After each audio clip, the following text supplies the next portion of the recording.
मैंने कहा Ashima held a pen.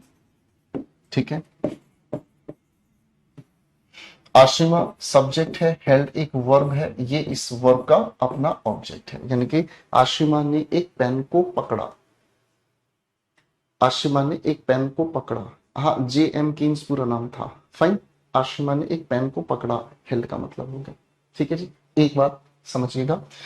अब अगर हम इस हेल्ड की फर्स्ट फॉर्म होल्ड के साथ ऑफ अगर लगा देते हैं तो इसका मतलब होता है किसी के लिए विचारधारा बनाना।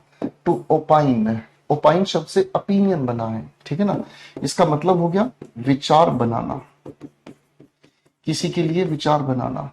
ठीक है ना, किसी के बारे में आप अपनी विचारधारा बना सकते हैं।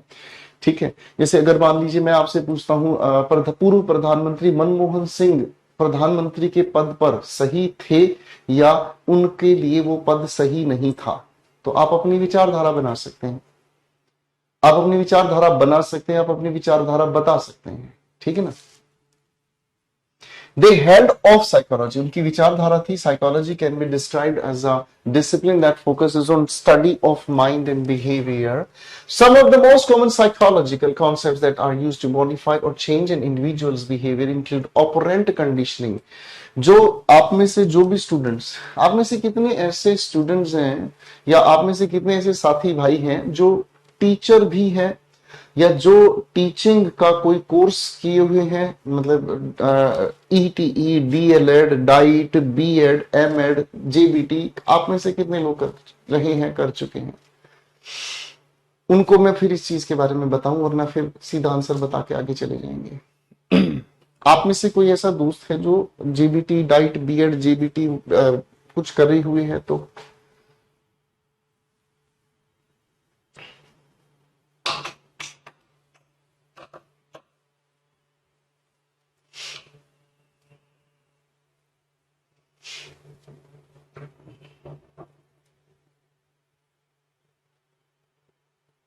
जिन्होंने DEd, DLEd, DIET, ETE, BEd, MEd ऐसा कुछ भी किया है, तो क्योंकि अलग अलग नाम से भी एक ही डिग्री अलग अलग स्टेट्स में होती है। बीएड कर रहे हैं, बीएड कर रहे हैं, बीएड किया है। चलो, तो जो लोग पढ़ते हैं साइकोलॉजिकल एस्पेक्ट्स, आप लोगों का, आप में से जो भी स्टूडेंट्स बीएड वगैरह किए हैं तो उनको कंडीशनिंग चीज पढ़ाई जाती है। जो नहीं पढ़ रहे हैं उनको मैं बता देता हूं कंडीशनिंग क्या चीज होती है। कंडीशनिंग एक बहुत ही प्यारा शब्द है और उम्र के हिसाब से कंडीशनिंग होती है। ठीक है, ध्यान से समझना, उम्र के हिसाब से कंडीशनिंग होती है। जैसे आपकी उम्र है, ये कंडीशनिंग की उम्र है। इसका मतलब आपके दिमाग को जिस तरह से ट्रेन किया जाएगा, ठीक है, जिस तरह से ट्रेन किया जाएगा आप उस तरह से सोचना शुरू कर देंगे और उसी की वजह से आपका व्यवहार बदल जाएगा और आपका व्यवहार सुधर भी जाएगा। ठीक है जी, ध्यान से समझना। और एक एज आती है जब एक इंसान को कितना ही समझा लो उसकी कंडीशनिंग नहीं हो सकती, उसके विचारों को, व्यवहार को सुधारा नहीं जा सकता। हमारे पूजनीय दादाजी दादी जी, उनकी कंडीशनिंग नहीं हो सकती। आप कंडीशनिंग की आखिरी स्टेज पर हैं। एक छोटे बच्चे की प्राइमल कंडीशनिंग होती है, ओपरेंट कंडीशनिंग कहते हैं, उसे जैसे ऑपरेट करोगे उसका व्यवहार वैसे हो जाएगा। ठीक है, इसका एक बहुत सस्ता एग्जाम्पल देता हूं, तो जो बीएड जीबीटी किए हुए हैं वो इसको बहुत अच्छे से समझ सकते हैं।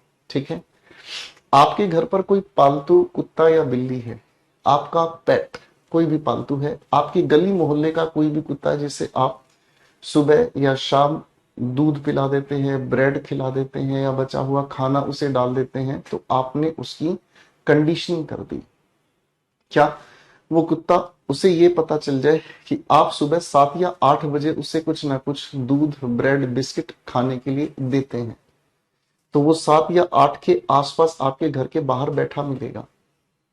ठीक है, वो आपके घर के बाहर 7 या 8 बजे, अब ये मत कहना जी उसके पास कोई घड़ी थोड़ी है, नहीं, घड़ी तो हमारा एक जुगाड़ है। घड़ी हमारा सिर्फ एक जुगाड़ है। अगर मेरे हाथ में घड़ी ना हो, समय का एहसास मुझे फिर भी होगा, क्योंकि मेरा शरीर खुद घड़ी का काम कर रहा है। मुझे भूख लगेगी तो मुझे पता चल जाएगा कि काफी समय बीत गया, मुझे कुछ खाना है। तो घड़ी बेसिकली एक जुगाड़ है और कुछ नहीं है। आप घड़ी मुझे गिफ्ट दे सकते हैं, मैं उस गिफ्ट को यूं लूंगा और पहनकर आपको बहुत बढ़िया थैंक यू भी कहूंगा। ठीक है। ठीक है। तो वो कोई बड़ी इशू नहीं, कंडीशनिंग होती है। ठीक है ना। तो उस कुत्ते को एक टाइम पता चल जाता है कि इस टाइम पर मुझे रोज खाना, दूध, पानी, कुछ ना कुछ मिलता है। मेरी बात समझ रहे हैं? उसके दिमाग को आपने ऑपरेट किया, ऑपरेंट कंडीशनिंग कहलाता है। साइकोलॉजी में सबसे इंपॉर्टेंट यही एक एस्पेक्ट है कि बहुत सारे साइकोलॉजिकल कॉन्सेप्ट्स इसलिए यूज किए जाते हैं ताकि हम बिहेवियर चेंज कर सके किसी भी इंसान का। ठीक है। और वो इंक्लूड करता है operant conditioning, positive and negative punishment. Positive punishment क्या होती है? जब आप किसी को कुछ भी काम करने के लिए प्रेरित करते हैं, तो आप उसे काम को प्रेरित करने के लिए, जैसे स्कूल के दिनों की याद दिलाता हूं। ठीक है। सर अंशु को क्लास से हटा दीजिएगा, सारी जगह से हटा दीजिएगा। तो आप अपने स्कूल में जब पढ़ते हैं, तो आप जब अपने स्कूल में पढ़ते हैं तो आपके साथ एक सिचुएशन होती थी कि आपका फिजिकल ट्रेनर, आपका पीटीआई आपके सामने खड़ा होकर आपको कहता था चल दौड़ लगा। आप दौड़ नहीं लगाते थे, तो उठाता था टीचर डंडा और एक मारने की आपको धमकी देता था, आप भाग। Negative motivation. ठीक है जी। नेगेटिव। पॉजिटिव मोटिवेशन है नेगेटिव पनिशमेंट। ठीक है जी। और डंडा लगा ही दिया तो नेगेटिव पनिशमेंट होगी। पॉजिटिव या नेगेटिव रेनफोर्समेंट। रेनफोर्समेंट इसे हिंदी में हम कहते हैं उद्दीपन। ठीक है ना जी। बेसिकली ये एक तरह का स्टिमुलस है, सिनोनिम लिख लेना भाई। बेसिकली अपने आप में एक स्टिमुलस है, एक तरीके का मोटिवेशन। हालांकि तीनों टर्म्स अलग हैं, बेसिकली ये तीनों टर्म्स अलग हैं। ठीक है जी। लेकिन फिर भी कई जगह पर इनके अंदर माइनर फर्क आ जाता है।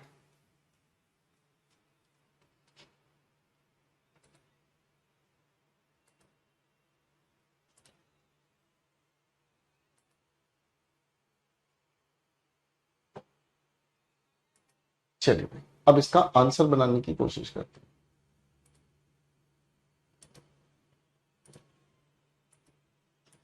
चलो भाई, आंसर बनाने की प्रोसेस पर आते हैं।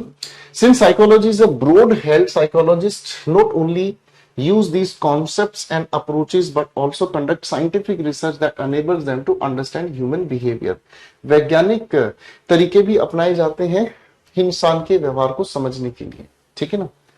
बेसिकली साइकोलॉजी अपने आप में एक बहुत ही इंटरेस्टिंग एरिया है, इसीलिए ठीक है, बहुत ही अच्छा इंटरेस्टिंग एरिया है और इस एरिया से ही सारी चीज चलती है। ठीक है। वैसे ब्रॉड लेवल पर मैं बता रहा हूं आपको कि चाइल्ड साइकोलॉजी, जो बच्चे हमारे बीच टीचर्स हैं, चाइल्ड साइकोलॉजी उन्हें पढ़ाई जाती है। ठीक है जी। जितने भी पुलिस डिपार्टमेंट से रिलेटेड लोग हैं उन्हें क्रिमिनल साइकोलॉजी पढ़ाई जाती है। जितने भी पुलिस डिपार्टमेंट से हैं, एडवोकेट्स हैं, जजेस हैं, क्रिमिनल साइकोलॉजी उन्हें पढ़ाई जाती है। ठीक है ना जी। पेशेंट साइकोलॉजी डॉक्टर्स को पढ़ाई जाती है। इसके सब एस्पेक्ट हैं जो यहाँ लिखा है ना, ये पैसेज नहीं है, ये आपके लिए बहुत ही ज्यादा गहरी इंफॉर्मेशन है। अगर आप इसे पढ़ोगे इसमें बहुत सारी गहरी इंफॉर्मेशन है। ठीक है दोस्तों। आप कहोगे सर हमें क्यों बता रहे हो? जिस दिन आपकी जॉब लगेगी ना भाई, जिस दिन आपकी जॉब लगेगी ना भाई, उस दिन जॉब लगने के बाद आपको ह्यूमन साइकोलॉजी सीखनी पड़ेगी। बताता हूं क्यों। आप मान लीजिए सब इंस्पेक्टर लगते हैं किसी भी डिपार्टमेंट में। जब आप किसी भी डिपार्टमेंट में सब इंस्पेक्टर लगते हैं तो आपके सीनियर भी होंगे, आपके जूनियर भी होंगे, और सबसे खतरनाक चीज होगी आपकी पब्लिक डीलिंग। और इस पब्लिक डीलिंग की 3 लेयर आपको झेलनी पड़ेंगी। इस पब्लिक डीलिंग में 3 लेयर आपको झेलनी पड़ेंगी। कौन कौन सी लेयर झेलनी पड़ेगी? एक तो लोअर क्लास, एक मिडिल क्लास और एक हाई क्लास। ठीक है जी। जो लो क्लास है उससे इतना फर्क नहीं पड़ता, डांट के बिठा दो बैठ जाएगा बेचारा। तो मिडिल क्लास और हाई क्लास, ये आप लोगों को समझकर चलनी पड़ेगी कि इनका जो बिहेवियर है वो कैसे ऑपरेट किया जाए। ऑपरेंट कंडीशनिंग की जरूरत पड़ती है। तो साइकोलॉजी एक ऐसा एरिया है, ठीक है, एक ऐसा एरिया है जिसके बारे में हमें समझना चाहिए, ठीक है। पैसेज बड़ा अच्छा है, मुझे बड़ा अच्छा लगा इस पैसेज के बारे में आपके सामने कुछ बातें कहकर कि कुछ अच्छा सीखने को मिल जाए, ठीक है जी। और यही सबसे इंपॉर्टेंट चीज है, अगर हम सामने वाले इंसान को, ठीक है जी, अगर हम सामने वाले इंसान के बिहेवियर को समझने की कोशिश करें, ठीक है जी, तो वो हमारे जीवन में सबसे आसान रास्ते खोल देता है। तो अब अगर इस सारे खेल को हम समझने का काम करें, तो सारे खेल को समझने का दिस डिसिप्लिन, पता नहीं किसकी बात कही है, दे हेल्ड किसके लिए यूज हुआ नहीं पता, some of the most common psychologist in psychology broad held, ठीक है ना जी, only use these concepts approaches but also. तो ऐसा क्यों लग रहा है कि 48 की अगर हम शुरुआत को ढूंढें, अगर हम ऐसा कोशिश करें कि शुरुआत इसकी क्या है, सिर्फ शुरुआत पर अगर हम फोकस करना चाहें, तो इस ऑप्शन की अपनी शुरुआत क्या हो सकती है दोस्तों, वो बताएं। देखो ये दोनों तो शुरुआत नहीं है, कंफर्म हो गई बात।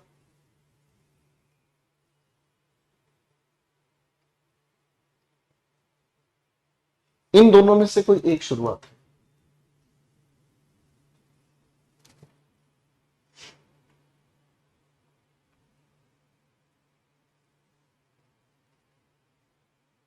लगाओ दिमाग भाई।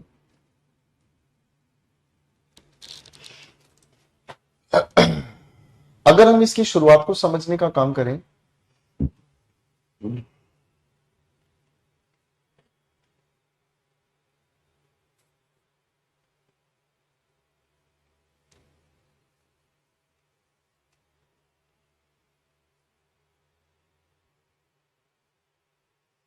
आर और एस दोनों ऑप्शन एक ही जैसी बात कर रहे हैं, ये कंफर्म है कि पी वाला और क्यू वाला दोनों ऑप्शन अपने आप में गलत है। इन दोनों में से कोई एक आंसर हमारा होना चाहिए।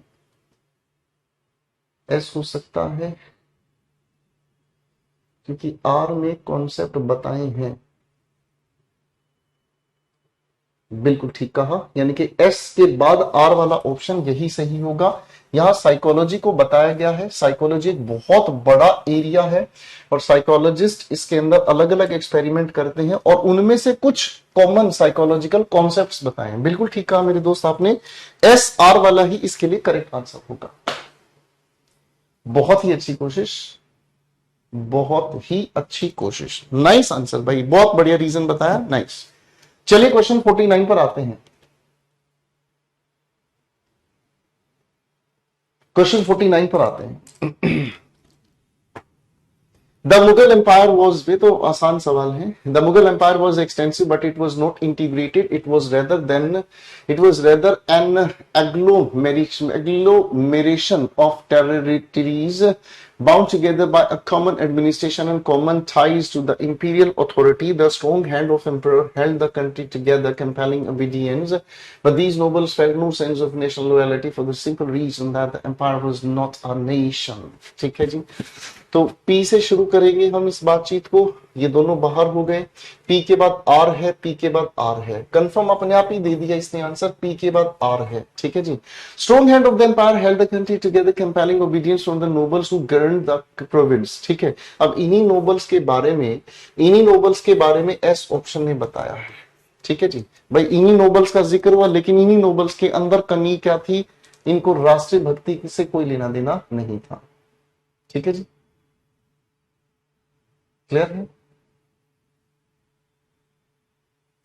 चलिए हमारा आखिरी सवाल, हमारे डिस्कशन का आखिरी सवाल देखते हैं। क्यू आर एस, पी की शुरुआत नहीं है बेटे, ये आखिरी सवाल है, ये आंसर बता दो, फिर विदाई समारोह शुरू करेंगे, फिर विदाई समारोह शुरू करेंगे। आखिरी सवाल बताओ फटाफट से।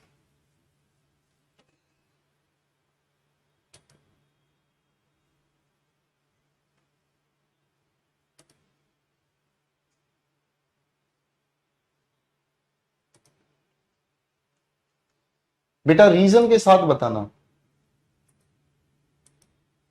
रीजन के साथ बताना, बिना रीजन के कोई आंसर वैलिड नहीं होगा। अब देखो पहले क्वेश्चन की पहली लाइन ने ही हमें बता दिया ये इट है, इट तब आएगा जब कोई नाउन आएगा, बट कॉन्ट्रडिक्शन बताएगा, इट तब आएगा जब कोई नाउन आएगा, एस की शुरुआत हमें चाहिए, सब खत्म, एस की शुरुआत।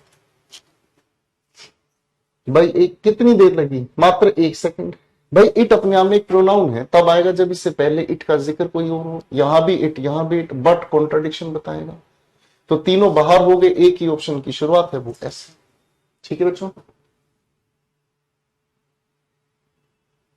ठीक है दोस्तों।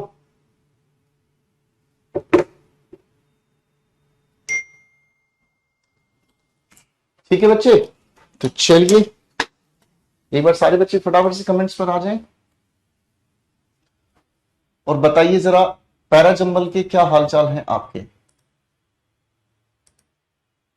बताओ बेटे, आपके पैराजंबल के क्या हालचाल हैं, है कुछ इंप्रूवमेंट या नहीं? देख तो ले कितने क्वेश्चंस हैं, अरे भी तो बहुत सारे हैं, 69 तक हैं। चलो भाई होमवर्क दे देते हैं आप लोगों को, होमवर्क आपको दे देते हैं 51 से 69 तक। ठीक है जी, 51 से 69 तक। ठीक है जी,